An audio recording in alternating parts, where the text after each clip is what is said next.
Samantala, pinili naman ng ilang bakasyonista sa Baguio City na wag munang sumabay sa buhos sa mga pasaherong pabalik ng Maynila ngayong pong araw. Marami pa rin ang turista roon kaya traffic sa ilang lugar. May ulat on the spot si Katrina Son. Katrina? Connie, kahit tapos na nga ang holiday celebrations ay dagsa pa rin ang mga turista dito sa lungsod ng Baguio.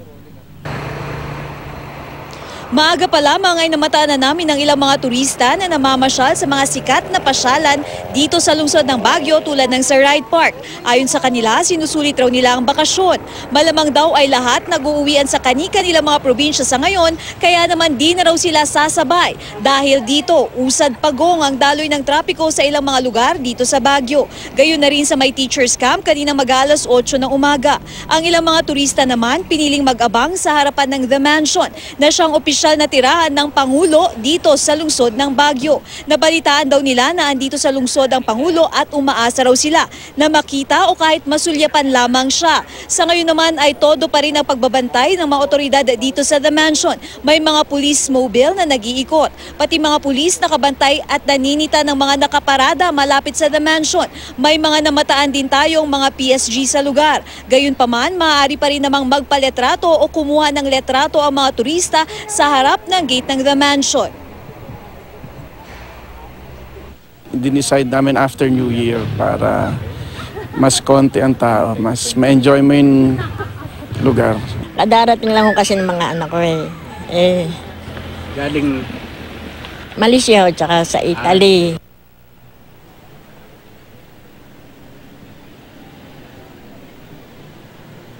Connie, sa ngayon nga ay malamig pa rin nga yung panahon dito sa Baguio, kahit mataas yung sikat ng araw, kaya naman marami pa rin tayong namamataang mga turista na namamasyal kahit na tanghaling tapat. At yan na muna ang latest mula dito sa Baguio. Connie? Katrina, matanong ko lang kasi maraming naiinggit na dyan sa'yo.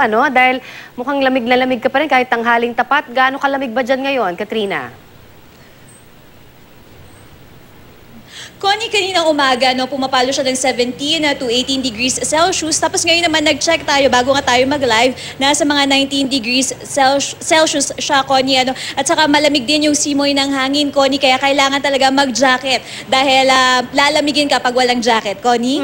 Sarap naman. Parang the aircon ng buong lugar, Yung mga turista natin na sinasabi mo na kakarating lang ba nila o ito yung mga kumbaga spillover na nung simula pa nung holiday sa December o nagstay ba sila o mas marami na yung umakyat after the New Year? Connie, maraming umuwi after nung New Year, pero a portion of them naiwan din dito.